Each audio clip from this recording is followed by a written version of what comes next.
all here today is because we want you all to follow these rules and expectations, to make sure that you're being respectful and most importantly that you're being safe.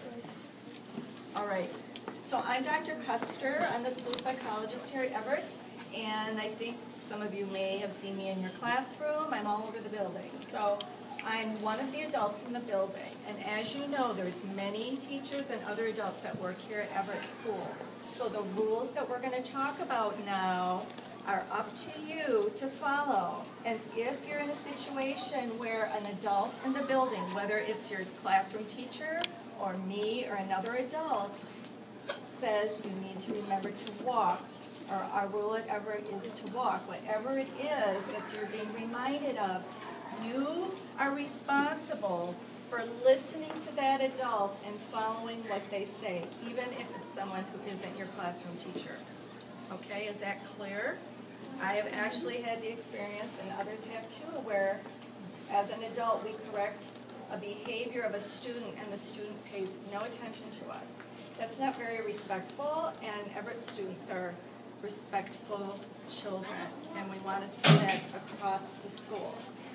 So, I want to remind you of that. So there's a couple rules, and one of the rules is when we walk down the hallway, we try to stay on one side of the hallway, and who can tell me which side of the hallway the rules require us to stay on? Yes. Right. The right side. So unless there's something blocking our way or some other special situation, your job is to walk down the right side. Let's say you're walking down the hall all by yourself. You're going to the office or something. Should you be walking down the middle of the hall then because you're all alone?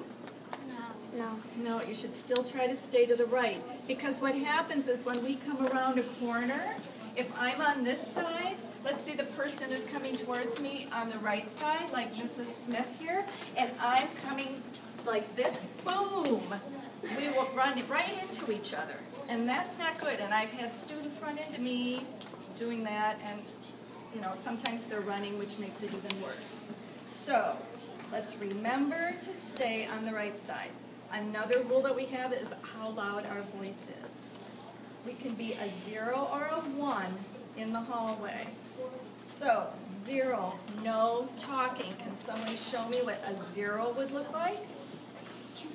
Oh, well, that's a 0, yes. What would your behavior be like if you were a 0? So it's very quiet right now, and that's very good, and that's what we prefer. But sometimes you might see somebody that you know. You want to give a little wave or a little hi, but we whisper it, okay? So I want everyone to whisper hi to me.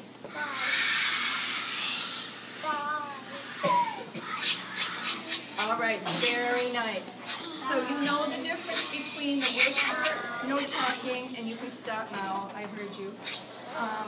Or how you would talk in the classroom if you're working with your classmates, which would be just kind of a regular voice, not too loud. Okay, I'm going to call on somebody to, they're going to do a behavior, and then you have to say if that's an expected behavior for the hallway or an unexpected behavior for the hallway. So who would like to volunteer? Charlie.